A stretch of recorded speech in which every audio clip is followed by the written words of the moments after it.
When you get tuned in, tapped in, turned on, when you are in alignment with who you are, clarity is your experience, and flow and ease is your experience. And so we're just saying, don't let those around you cause you to fragment your own clarity and knowing by acquiescing to agreeing with what they think just because they think it. They're not the boss of you. They want to be, but they are not. Now, we've spoken to all of your children just now. We're talking to all of you. We want you to feel the freedom of living your life and minding your own business, and not trying so hard to find agreement with others, not caring so much what you're getting back from others, not being so much a reactionary person, instead being one who lives your own life and comes to your own conclusions and launches your own rockets of desires and builds your own vibrational reality, understanding that as you ask, even though it is often silent, when you know what you don't want, you know what you do want. You've been putting forth these rockets of desire, these clear rockets of desire, since your first breath here in this physical experience. And much was already in your vortex of intentionality before you even entered this physical body as consciousness. And so you are a powerful creator, and you have resources that are lined up for you. And as you've carved out the details of what you like and what you prefer and who you are, your inner being has found harmony with those ideas, understanding your worthiness and your goodness. And we are wanting you to understand your worthiness and your goodness. And most of all, maybe, your power. We want you to feel the empowerment of alignment and release the disharmony of fractured energy. When you say, I would like more money, we would like that to be a clear statement of expectation, anticipation. We think it would be so wonderful if you didn't water that down by saying, I want more money, but I don't have enough. That's a fractured statement. That's a fractured point of view. That's weakening your desire. Your desire was clear every time you launched the rocket, and Source heard you and believed you and agrees with you and is lining up circumstances and events to accommodate you. But when you notice what is and what isn't enough money, your attention to not enough money causes you to offer a vibration that contradicts the desire of wanting more money. And you can't have it both ways. You can't be offering a vibration of a desire for more money flowing to you at the same time that you're offering a statement that it isn't flowing. Because the universe is not responding to your words. The universe is responding to your vibration. And your vibration is understood by you by the way you feel. So if you feel downtrodden, if you feel disadvantaged, if you feel taken advantage of, if you feel not enoughness about something, then it doesn't matter how many words you offer, or how many people you tell, or how much you smile and hype your cause. The universe isn't responding to your words. The universe is responding to how you feel. So you've got to shift how you feel. If you don't have enough money, you've got to look for prosperity where it is in your experience.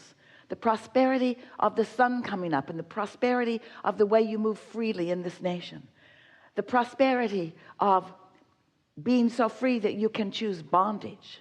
The prosperity of having that comfortable bed that you sleep in, and that warm blanket that you pull up over you.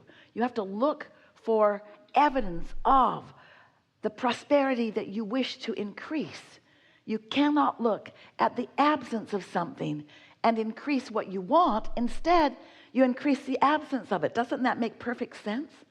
The law of attraction is the law of inclusion. There's no exclusion in law of attraction. So when you look at something and you say, no, I do not want that, what you're actually saying to the universe vibrationally is, bring to me more of this that I do not want.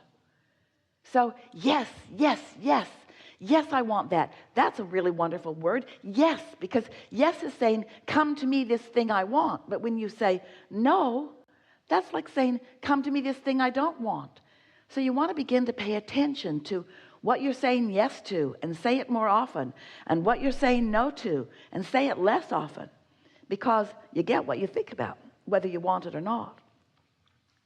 So as we began talking to you some years ago, we wanted you to understand how it works. And so we, for a while, called this body of work the science, because it's ever changing and evolving, of deliberate, because focus is such a good thing. And that's the sweet spot of being here, to get to deliberately choose and decide.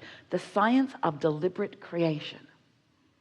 We thought it was the best title ever for what we are all about, which is thinking on purpose, feeling on purpose, attracting on purpose, creating on purpose. But you, dear hearts that you are, got all serious about it. And you said, oh, cancel, cancel. Try to suck those words back before the universe gets hold of them. And we noticed that you were too worried about what you were thinking.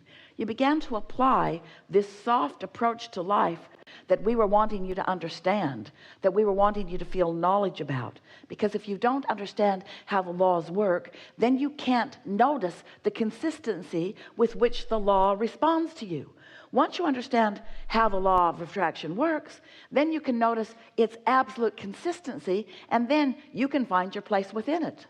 Once you understand that you were source energy before you came into this physical body, and that source energy part of you is still alive and well and active and dominant, then you can understand that you in every moment have a source energy perspective and a human physical personality perspective, and that those two perspectives are playing off of one another. In other words, you are having vibrational relationships with who you really are, and what you really want, and what you really know, and what you're thinking and speaking and knowing in this moment. So the emotions that you feel have to do with how wide that gap is between you and you.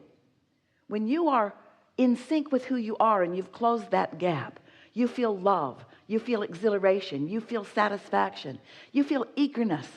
But when the gap is wide, when what you're thinking is very different from what the source within you is thinking about this moment in time, because that's always where your inner being is focused, right here with you about what you're focused upon, right here, right now about what you're focused upon, right here, right now about what you're focused upon, right here, right now about what you're focused upon. So your inner being is focused. Did we tell you right here, right now about what you're focused upon? Do you understand that your inner being is focused right here, right now about what you're focused upon? And your opinion about what you're focused upon matters in relationship to how you feel. If you're mad at yourself, since your inner being never is, that's what that feeling of guilt feels like, or self-blame. If you're hating someone, and they darn well deserve it too, don't they? That's what Esther says, Abraham, you just need more information. You need more information. If you're hating someone, that feeling of hate within you is the emotion that you feel when what you're thinking about right here, right now, and how your inner being is viewing it right here, right now, are vibrationally different. So once you realize how long you have lived, how many lives you have lived, how much you've come to, how expanded and evolved you are, and how important this life has been in adding to who your inner being is, the total expansion of who you are, then you come to understand quite easily with a little bit of practice that caring about how you feel means caring about this gap, caring about how you feel and doing something about it gradually. You can't do it all at once any more than you could just jump over a house.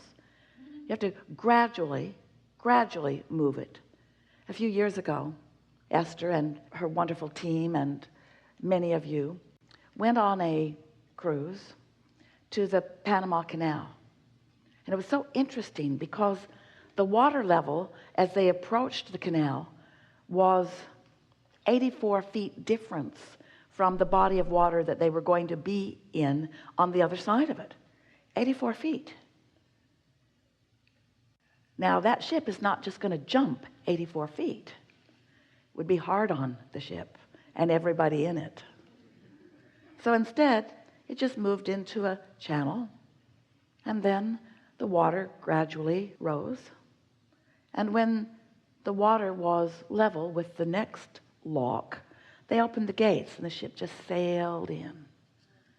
And then the water rose again. And when the water was level with the next lock, then the gate opened and the ship just sailed in. And so in a relatively short period of time, much shorter than Esther wanted it to be because it was awesome to see, that big passenger ship that seemed like it was more than a city block long just moved up that 84 feet. And that's what we want you to understand relative to what you've got going on vibrationally. Maybe things have been happening and you've been focused upon them, and you've been doing what is normal sort of kind of to do when you're physically focused. You react to the condition, and so you've set a vibrational tone. You've thought some steady thoughts. You've formed a belief about something. You believe that sea level is here when you'd like it to be here. And you can't suspend those beliefs because what is promoting them. Isn't that interesting? That was Esther's first grievance with law of attraction. Ooh, this doesn't seem right. That what I'm focused upon has me feeling this way, and because I'm feeling this way, more things like it are coming to me.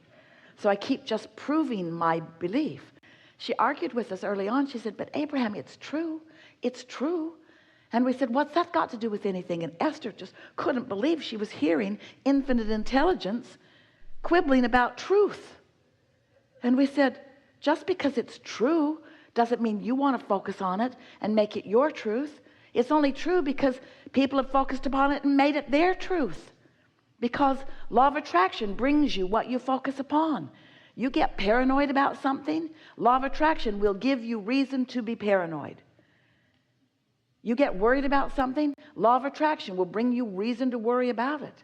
Because you get what you think about, not because you deserve it by some other bearer of the standard, but because you create your own reality.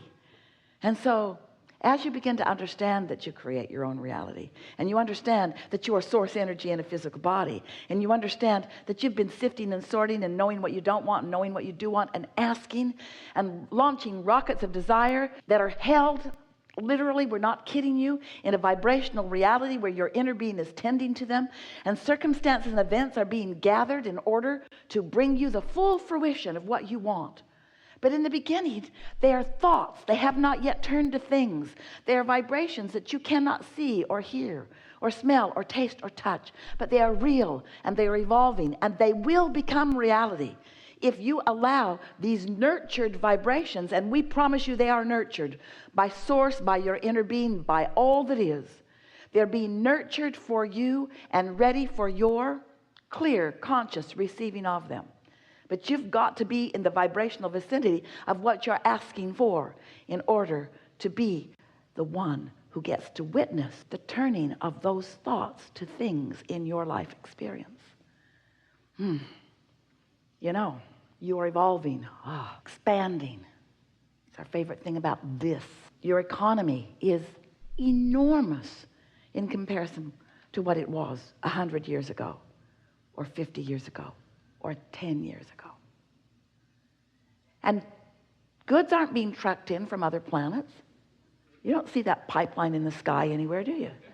It's what's going on here. It's vibrations turning to economy here. It's vibrations turning to expansion here, right before your eyes.